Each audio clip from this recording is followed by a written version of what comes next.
I would like to share with you a tutorial on making up window boxes. So as you can see, I've done like a production line effect. So I've just pre-set out all the plants into the containers, but they're not planted yet. So they're still in the original pots. The containers are 3/4 filled with compost. This is to allow room for the new plants to go in. You would be surprised how much space they take up.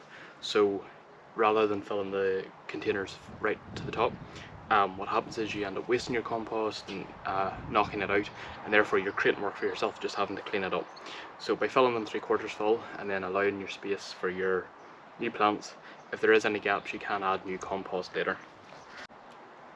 It's worth noting all of these plants have sat in water a full 24 hours before I've planted them. So they sat in water the day before and then they got reshuffled, and again they were in a soaker tray all of last night. And the reason for doing that is because if you think about it, window boxes aren't naturally on ground level. They tend to sit higher up, or obviously a windowsill, so they're more prone to wind exposure. Wind is the single biggest killer for window boxes. What people forget is even on quite a dull day or an overcast day, or even if it's raining, if there's enough wind, that has a higher drying effect than direct sunlight itself. So it's worth bearing that in mind to keep your planters hydrated. The fun part is then getting to choose what colours you want. So I would always say to people, when you're doing your containers, if you want a really bold, punchy window box, look at the colour wheel. So do a combination like yellow and purple or orange and blue, because those are two colours on the colour wheel that contrast each other, and that gives you a really vibrant, punchy, visual look at me container. What I would also say from that is, before you get too excited, think about the container you're planting into.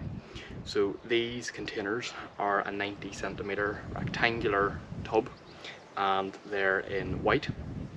So I've done kind of a different alternative on the colour wheel. I've sort of looked at the pastel colour wheel and done complementary colours. So what this means is you're taking the container colour and then you're not fighting against it, you're working with it, and then I'm going with soft muted tones that'll sort of gently merge into each other. There's kind of some accents of sharpness, so there's kind of some sharper pinks, but it's softened with pale blues, more pale pinks. As a continuation of complementing your planter, it's also good to think about the location where your containers are actually going.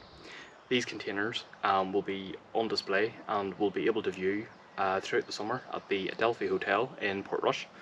So this is a coastal setting on the north coast, and again these colour tones match in really well with that scenery. So think about your location, think about what's in that surrounding area, and then also complement your area.